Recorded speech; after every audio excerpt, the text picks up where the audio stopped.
नमस्कार दोस्तों, मैं दीपक आपका स्वागत करता हूं अपने YouTube चैनल नेशन फर्स्ट में। आज जो मैं वीडियो लेकर आया हूं वीडियो है सना अमजद का। तो चलिए पहले देखते हैं वीडियो, उसके बाद देते हैं अपना रिएक्शन। वालेकुम सलाम। सर आपका नाम? अबू हुरैरा। आप कब से फार्मास्यूटिकल के साथ बिलोंग है? करीबन 1 साल से। 1 साल हो गया है। अच्छा, मुझे ये बताइएगा कि एक बहुत बड़ी खबर सुनने में आई है कि पाकिस्तान में जो है दवाइयों की कीमतों में 20% इजाफा होने जा रहा है। क्या कहेंगे, ये अभी इजाफा हो रहा है या पहले भी मेडिसिन की कीमतें बढ़ी थी? नहीं, देखें, पहले भी तकरीबन 1 साल से जो हमारी सिचुएशन चल रही है मुल्क की, काफ़ी कंपनीज़ हैं जो कि जा चुकी हैं यहाँ से। उसके अलावा जो ख़ाम माल की कीमतें इम्प्रूव हुई, उसकी वजह से जो मेडिसन, जो बेसिक मेडिसन है, जो आम लोगों की जो ज़रूरत है रोज़मर्रा की, उसमें भी पहले से तकरीबन डबल कीमतें हो चुकी हैं। और अब इसकी वजह से जो अब बता रही हैं, उसकी वजह से मज़ीद बढ़ेंगी। जो पहले मेडिसिन्स लोगों की अपनी पहुंच से दूर थी, अब खुद सोचेंगे क्या हाल होगा उनका। अच्छा, पाकिस्तान में कितने फीसद दवाइयाँ जो हैं पाकिस्तान अपनी खुद बनाता है? पाकिस्तान में जो काफ़ी लोकल कंपनीज़ भी हैं और काफ़ी इंटरनेशनल कंपनीज़ भी हैं। जो लोकल हैं वो तकरीबन कह लेंगे 50-60% और बाकी 50% जो है वो इंटरनेशनल। अच्छा, कौन कौन सी मेडिसिन ऐसी हैं जो हम दूसरे ममालिक से मंगवाते हैं? कोई मोटी मोटी एक दो का बता दें, जो मेजर, जो सबसे ज़्यादा यूज़ होती हैं। काफ़ी मेडिसिन हैं जिसमें डायबिटीज़ की हैं, ब्लड प्रेशर की हैं, काफ़ी लाइफ सेविंग मेडिसिन हैं जिनमें काफ़ी फाइज़र कंपनीज़ हैं। उसके अलावा जो अपना GSK वगैरह या इस तरह की जो मल्टीनेशनल जो वेल नोन कंपनीज़ हैं, उनकी काफ़ी मेडिसिन आती हैं जो लाइफ सेविंग मेडिसिन भी हैं। और शुगर और ब्लड प्रेशर के जो पेशेंट्स हैं, ख़ास तौर पर क्रिटिकल कंडीशन में, वो लोग यूज़ करते हैं। अच्छा, मुझे बताएं कि इंडिया से कोई मेडिसिन आ रही हैं? नहीं, इंडिया से इम्पोर्ट शायद बंद है। जी बिल्कुल, इंडिया से हमारी इंपोर्ट एक्सपोर्ट बंद हुई है। हम पहले इंडिया से बहुत सारी मेडिसिन मंगवाते थे, लेकिन अब हमारा खाम माल जो इंडिया से आता था, मेडिसिन इंडिया से आती थी, वो बंद हो गई हैं।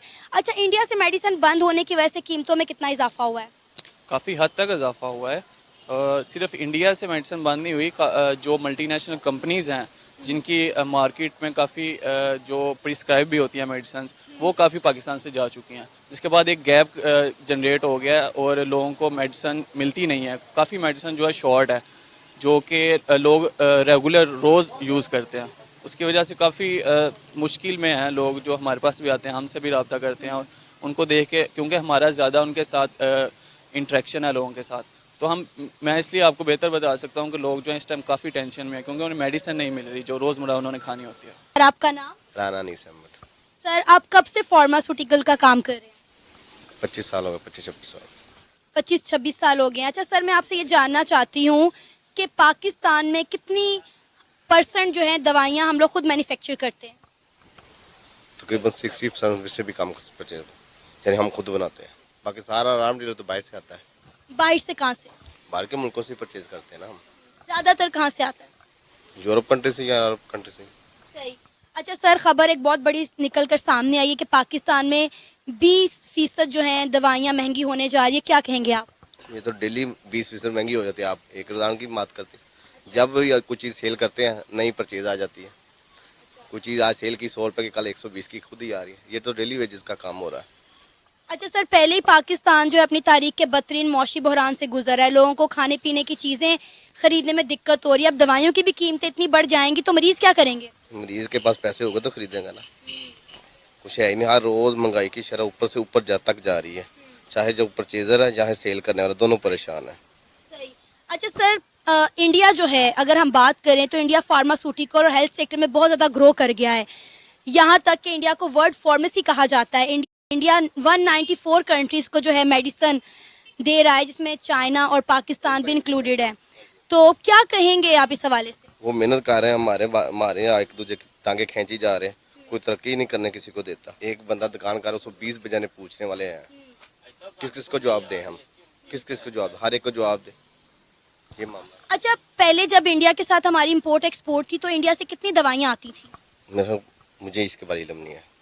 सही। खाम माल भी आता था? हैं? खाम माल तो आता था। कम माल आता था, चीज़ सस्ती भी थी। अब दिन ब दिन महंगी हुई जा रही, बस यही पता है। अब ये तो मामला तो जो खाम माल खरीदते उन्हें पता होगा। जो हम मैन्युफैक्चर करते हैं वो बताएंगे। हम तो सेल करने वाली सेल बात बताएंगे ना।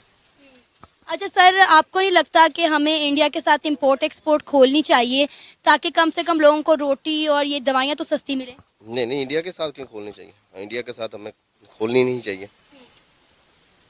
जब तक कश्मीर का मसला नहीं हल होगा कैसे हम खोल उसके साथ कारोबार कर सकते हैं? अच्छा सर, कश्मीर के मसले को लेकर जो है वो हमने अपने इंडिया के साथ तमाम मामलात ख़राब किए हुए हैं, लेकिन कश्मीरी तो कहते हैं कि हमें पाकिस्तान के साथ इल्हाक करना ही नहीं है।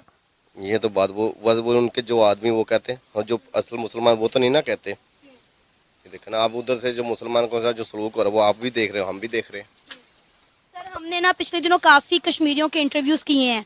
उन्होंने कहा है कि हम यहाँ पर एक आज़ाद और ख़ुद मुख्तार ज़िंदगी गुजार रहे हैं, तो पाकिस्तानी अपनी फ़िक्र करें, हमारी फ़िक्र ना करें। ये तो बात बस उनके जो आदमी, मैंने पहले ही बात की थी, उनके एजेंट उनकी बात करेंगे, हमारे यहाँ एजेंट हमारी बात करेंगे। अल्हम्दुलिल्लाह मुसलमान ऐसा कोई बात नहीं करेंगे। मतलब आप नहीं चाहते कि इंडिया के साथ ट्रेड खुलनी चाहिए? नहीं नहीं, कोई बात नहीं खुलनी चाहिए। हम भूखे मरते हैं, मर जाए। मर जाए कोई बात नहीं, इंशाल्लाह कोई बात नहीं, मरते नहीं अल्लाह ने चाहा तो। शुगर के मरीज़ हैं और जो हार्ट के पेशेंट हैं, उनकी दवाइयों की क्या सूरत हाल है? दवाइयाँ तकरीबन 70% मिल नहीं रही। 70% मिल ही नहीं रही। हाँ जी, काफ़ी ज़्यादा हार्ड हो और शुगर की दवाइयाँ बिल्कुल नॉर्मल। काफ़ी कास्टली होगी, इंसुलिन भी कास्ट है, कभी मिल जाती कभी नहीं मिल जाती। हफ्ते में एक दफ़ा कंपनी सप्लाई कर देती है, 2 हफ्ते सप्लाई नहीं होती। बहुत तंगी पेश आ रही है। लेकिन पाकिस्तान में तो शुगर और हार्ट के काफ़ी पेशेंट हैं। पेशेंट है तो फिर उन्होंने महकमेदारां ਨੂੰ सोचना चाहिए, ਸਾਨੂੰ तो नहीं ना सोचना चाहिए। ਜਿਹੜੇ सोच रहे उन्होंने सोचना चाहिए कि मुल्क के हालात किधर जा रहे हैं। आपका नाम? सैयद मोहम्मद अब्दुल रहमान। मुझे ये बताएं कि पहले ही पाकिस्तान में महंगाई की शरह बहुत ज़्यादा बढ़ चुकी थी, अब जो दवाइयाँ हैं उनमें भी 20% इजाफा होने वाला है, 20% दवाइयाँ मज़ीद महंगी होने वाली, क्या कहेंगे? इन्फ्लेशन रेट ऑलरेडी हमारे मुल्क में बहुत ज़्यादा एक्सीड कर चुका है, और अगर रही बात मेडिकल फील्ड की, तो ये तो बेसिक नीड्स हैं। आई डोंट थिंक सो कि गवर्नमेंट को ये स्टेप लेना चाहिए कि वो इनकी कीमतों में भी इजाफा करे। और मुझे कुछ दिन पहले अभी इन्फॉर्मेशन मिला कि बहुत सी मेडिसिन हमारी इंडिया की तरफ से आती थी वो भी अब बंद हो चुकी हैं, और पाकिस्तान में बहुत सी फार्मास्यूटिकल कंपनीज बंद हो रही हैं ड्यू टू इन्फ्लेशन। तो अगर ऐसे हालात रहे तो ये तो बहुत ही मुश्किल हालात हैं आवाम के लिए, क्योंकि आवाम ऑलरेडी महंगाई में पिसती जा रही है। रोटी महंगी, आटा महंगा, कपड़ा महंगा, everything is like so costly now. अगर ये मेडिसिन पे भी बात आ जाएगी तो ये तो बेसिक नीड्स हैं, गरीब बंदा कहाँ जाएगा? हम बात करें इंडिया की, हमने हमेशा इंडिया के साथ अपना मुआवजा किया है। हर चीज़ में हम इंडिया का मुआवजा करते हैं, हमारी आर्मी का, अपने वेपन्स का, लेकिन कभी अपने हेल्थ सेक्टर का, अपने आईटी सेक्टर का, अपने एजुकेशन सेक्टर का हमने मुआवजा किया है। इंडिया हेल्थ सेक्टर में कितना ज़्यादा ग्रो कर गया है। इंडिया को वर्ल्ड फार्मेसी कहा जाता है। 194 कंट्रीज़ इंडिया की मेडिसिन यूज़ करी, जिसमें चाइना और पाकिस्तान भी शामिल हैं, लेकिन उसके बावजूद भी हमने इंडिया के साथ अपनी इंपोर्ट एक्सपोर्ट बंद की हुई है। पहले अच्छी खासी वहाँ से मेडिसिन आती थी, लोगों को सस्ते दामों मेडिसिन मिल जाती थी। अब आप यकीन करें वो मेडिसिन यहाँ पे शॉर्ट हो चुकी है और इतनी महंगी महंगी मिलती हैं कि बंदे की पहुँच से दूर हो चुकी हैं।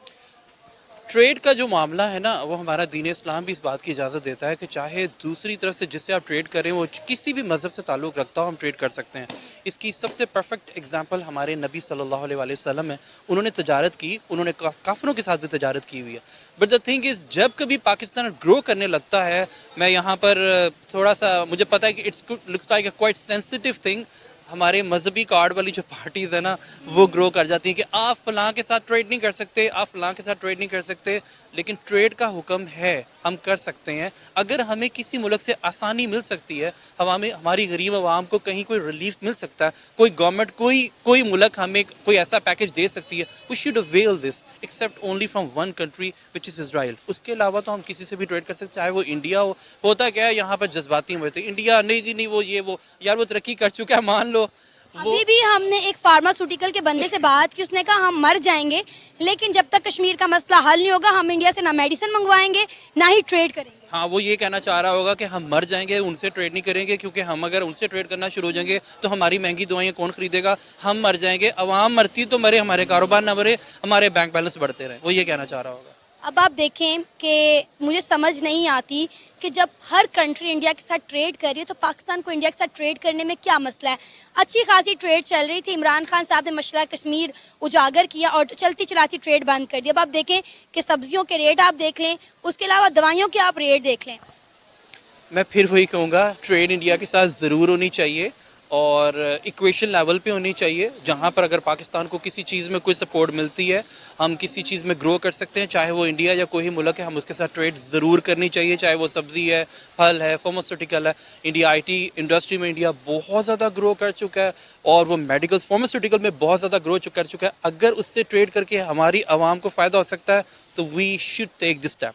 अच्छा, हमने इंडिया से ट्रेड तो नहीं करनी, लेकिन हमारे बहुत सारे लोग जो है वो अपने प्यारों का इलाज करवाने हर साल इंडिया ज़रूर जाते हैं। जी बिल्कुल, आपने कहा। मैं आप मेरे बल्कि जानने वालों में से हैं, उनके बेटे को कोई ऐसी डिजीज़ है जिसकी वजह से वो पाकिस्तान में इलाज नहीं है, तो वो कोई ऑर्गन डोनेट करेगा जिसके लिए वो इंडिया में अलाउ है। तो बहुत से पाकिस्तानी वहाँ जाके इलाज, मैं पहले बताऊँ वो सस्ता नहीं है वैसे इलाज, वो है महंगाई, लेकिन बहुत से पाकिस्तानी वहाँ जाके पाकिस्तान से तो सस्ता ही होगा ना।